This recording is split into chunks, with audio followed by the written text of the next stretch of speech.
Greetings everyone, this is Mohandan Raghavan. Today we are going to see PyTest hooks. So far we have seen fixtures and how it works and what are the different things you can do with the fixtures and what are the different ways to run the test cases inside the PyTest framework. Nevertheless, hooks is very interesting concept inside the PyTest and we are going to see the detailed list of hooks and how to create and how to manage those hooks. Those things we are going to see in this series. So as part of today's video, we are going to see what is hooks and what is difference between the hooks, fixtures and plugin. If you consider about the fixtures, fixtures will be just similar to the hooks but not exactly. Why? Because fixtures are more related to the test cases or test. Generally, you will see the general implementation of fixtures just to provide the test data or parameterization or the let's say test setup and tear down, especially focusing on the test case. Whereas hooks are at the high level, which is like framework level. So what do you mean by framework level? It is totally changing the behavior of the framework, how it works.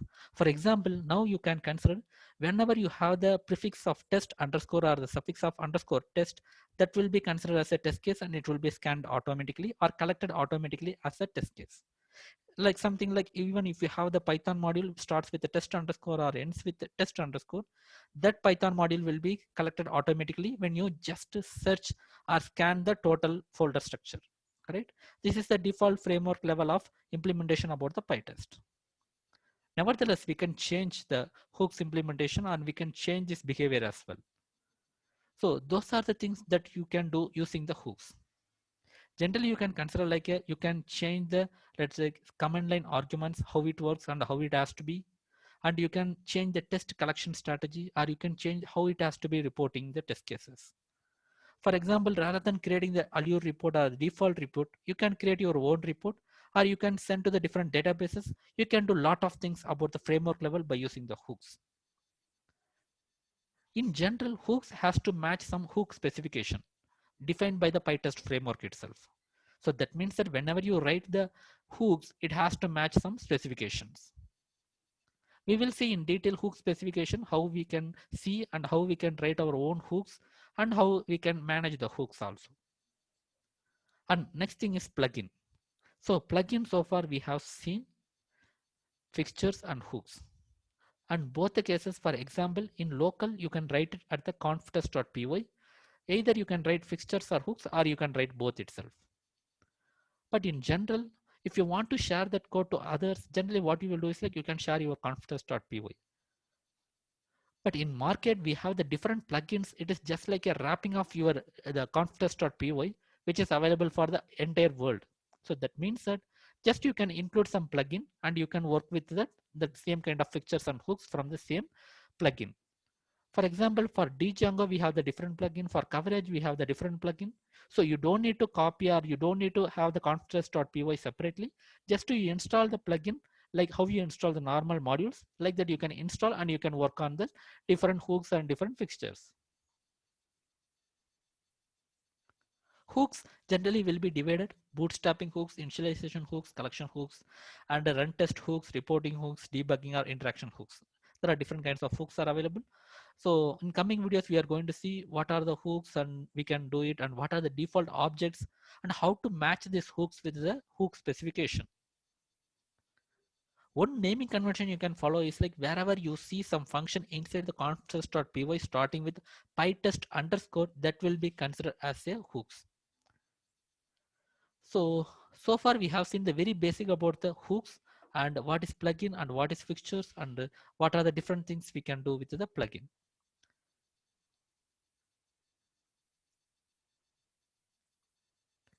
If I just give some example how the hook specification looks like, here you can see this is the predefined, just one of the predefined hooks available inside the PyTest. PyTest as the naming suggestion, so it will be having the PyTest underscore prefix and run test underscore setup. And this is just like a dictionary, so you will not have anything. So it is giving the description. So we can write our own conf test and we can write the implementation of the PyTest run test setup. But when do you write it? Depends on the situation. For example, you want to do some setup phase for the every test item, for every test case you are going to write something, you can write under this. But how do you make sure you are getting some test cases, because you are going to do some actions for every test case, but what you are going to do and from which you are going to do. So for example, now you can see the parameter here, item. So item is the predefined object available to you from the PyTest. So this item will have the test case. Every time it comes, each run it will come with the test case. That test case will be passed here. So it is just an example I am telling. So however, we are going to see all the examples in coming days, all the implementations or all the different kinds of hooks we are going to see. And we have discussed so far the plugins. So plugins in the sense, just like other modules you can install as we discussed earlier, we can directly install pip install and the pytest hyphen the plugin name. So here also the naming convention comes into picture because the plugins for the pytest will be having pytest hyphen as the prefix. Some of the, let's say, very famous, let's say, the plugins available inside the market is pytest django, pytest coverage, and pytest x distance, or let's say distributed, and pytest instafail and pytest bdd. There are a lot of things are there, but generally these are the very famous pytest plugins available. So since we have seen totally theory today, just we will see the very random or very basic conf test and test case here. As you seen already, different kinds of test cases are the different kinds of running the PyTest inside our PyTest framework. Just I am going to start with the very basic. For example, here you can see the test cases. It is the test case because it has the naming convention test underscore for the module name as well as the test cases or methods. Here you can see just I am having some printing statement and I am having some asset true, both true. So that means that both test cases will be passing. And conf_test.py, here you can see I am going to use one of the predefined hooks. So how can you know that this is a hooks? It has the prefix pytest underscore, and not only that one, you need to match the method signature as well. That means that you are having the predefined object item. So here nowhere I'm creating any object called item. So this item object will be provided each time by the PyTest when you run the each test case. So that means that the description about this PyTest underscore run test setup is like called for running each test inside the directory. So actually it is the sample code. So whatever the directory you are giving, that directory will be taken and each test case will be given here each time it runs. Now let's see here. Now you can see the simple code. This is the two test cases and this is the conf test. I'm going to run the same thing. So PyTest -vs. So VS, I mean V is for verbose and S is for just to avoid the output going to the standard output or the standard files. So that means that simply you can see the output clearly here. So for that I am going to use the -V and S. Just enter here, you can see here. So as we discussed here, the PyTest run test setup will be running every test case. So here you can see first it runs the setting up. So whatever we have in the hooks that has been executed, and the functionality one which is from our test case, and it is passed because we have given the asset true. The same thing for the functionality too. You may wonder like the same similar to our fixtures, but here you have the item variable. So that means that you can do something with the functionality test case. For example, here you can see the entire function has been sent as the argument. It is not the function call, the function reference has been sent here, so that you can do the different setup activity by using the test case. Either you can change something or you can log into some, let's say, log files. There are different kinds of things we can do with the objects.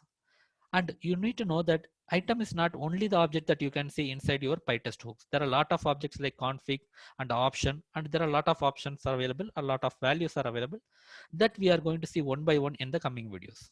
So in simple, at high level, if you see, there will be a confusion like PyTest hooks and PyTest fixtures are same, but one works at the test cases level and one works at the framework level. In simple, if somebody asks if I want to do some framework changes and if you want to share with other team, definitely it will be helpful because you are changing how to collect the test data, sorry, how to collect the test and how to make the report and how to run the test cases before and after and how to log the results. So these are very common at the framework level so that you can share with other team. But whereas fixtures will be like very specific to the test cases. For example, if you are doing some retail application testing, you will be doing some setup activity that may not be applicable for the other project where you have the banking details, right? So this is very basic difference about the hooks and let's say plugins and let's say the fixtures. Here you can see again the same definition. So fixtures morely on the test related and hooks we are going at the framework level. There are a lot of behaviors that we are going to see in the coming videos. And plugin, it's just like an installation of the already existing conference.py, but you don't need to copy that file. You will be just installing like a module, and you will be having the advantages of that particular plugin. So thanks all, thanks for watching, and have a great day.